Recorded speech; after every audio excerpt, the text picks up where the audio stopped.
మీరు తీసుకునే అదే మందులు, అదే నాణ్యమైన మందులు, కానీ సగం ధరకే. అవును, మెడ్ప్లస్ బ్రాండ్స్ పై 50 to 80% తగ్గింపు. హలో నమస్తే, నా పేరు doctor Suresh Kumar Panaganti, paediatric intensivist, head of the department paediatrics, Yashoda hospitals, Hyderabad. పిల్లల్లో మూత్రం దాని గురించి మనం తెలుసుకుందాం. కొంతమంది పిల్లలు బెడ్ వెట్టింగ్ అంటే నైట్ టైం పడుకున్న తర్వాత కూడా ఒక ఏజ్ దాటిన తర్వాత కూడా బెడ్ వెట్టింగ్ చేయటం చూస్తుంటాము. దాన్ని నాక్టర్నల్ ఎన్యూరిసిస్ అంటాము. అంటే బ్లాడర్ కంట్రోల్ రావటం జరగకపోవటం మూలంగా పిల్లలు మూత్రం బ్లాడర్లో, యూరినరీ బ్లాడర్లో మూత్రం చేరుకున్న తర్వాత కూడా వాళ్ళకి కంట్రోల్ లేకుండా అలాగే పాస్ చేయటం, దీన్ని నాక్టర్నల్ ఎన్యూరిసిస్ అంటాము.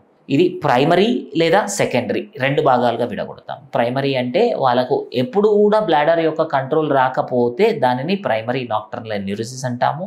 సెకండరీ అంటే కనుక ఏదైనా కారణం మూలంగా ఇంతకు ముందుకు మంచిగా ఉన్న పిల్లలు మళ్ళీ అలా కంట్రోల్ తప్పి మళ్ళీ పాస్ చేయటంని సెకండరీ నాక్టర్నల్ ఎన్యూరిసిస్ అంటాము. దానికి కొన్ని కారణాలు చూస్తే కనుక యూరిన్లో ఇన్ఫెక్షన్ రావటము, లేదా బ్లాడర్ కెపాసిటీ తక్కువ ఉండటము, కొంతమంది పిల్లల్లో ప్రెషర్ పెంచటము అంటే మెంటల్ ప్రెషర్ లేదా స్ట్రెస్ ఉండటము, దీని మూలంగా కూడా వచ్చే అవకాశం ఉంటుంది.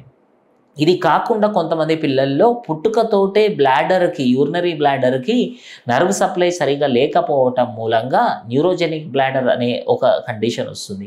దాని మూలంగా కూడా పిల్లలు మూత్రం కంట్రోల్ చేసుకోలేకపోతారు. అలాగే కేవలం యూరినరీ ట్రాక్ట్ యొక్క ప్రాబ్లమే కాకుండా సివియర్ కాన్స్టిపేషన్ అంటే మలబద్ధకం, సివియర్ కాన్స్టిపేషన్ మూలంగా కూడా యూరినరీ అవుట్ఫ్లో ట్రాక్ట్ అంటే యూరిన్ బయటికి వెళ్ళేటువంటి ట్రాక్ట్ ఏదైతే ఉందో దాని మీద ప్రెషర్ ఉండటం మూలంగా యూరినరీ రిటెన్షన్ అంటే చాలా వరకు అలాగే రిటైన్ చేసుకోవటము, దాని మూలంగా మళ్ళీ ఇన్ఫెక్షన్ రావటము, దాని మూలంగా యూరినరీ బ్లాడర్ అనేది డ్యామేజ్ జరగటము, దాని తర్వాత మళ్ళీ ఇన్కాంటినెన్స్ అనేది రావటం చూస్తాం. కాబట్టి పిల్లలు రాత్రి బెడ్ తడుపుతున్నా లేదా యూరిన్ కంట్రోల్ చేసుకోలేకపోతున్నా, డే టైంలో సోషల్ ఇంపాక్ట్ లేకుండా వాళ్ళ పాటికి ఎక్కడ పడితే అక్కడ యూరిన్ పాస్ చేస్తున్నా హెజిటేట్ చేయకుండా వెంటనే మీ పీడియాట్రిషియన్ని కలిసి ఎవాల్యుయేట్ చేయించి బాబు యొక్క ప్రాబ్లం తెలుసుకొని దానికి కరెక్ట్ ట్రీట్మెంట్ ఇవ్వటం మూలంగా పిల్లలు, ఫ్యామిలీ అందరూ హ్యాపీగా ఉండగలుగుతారు.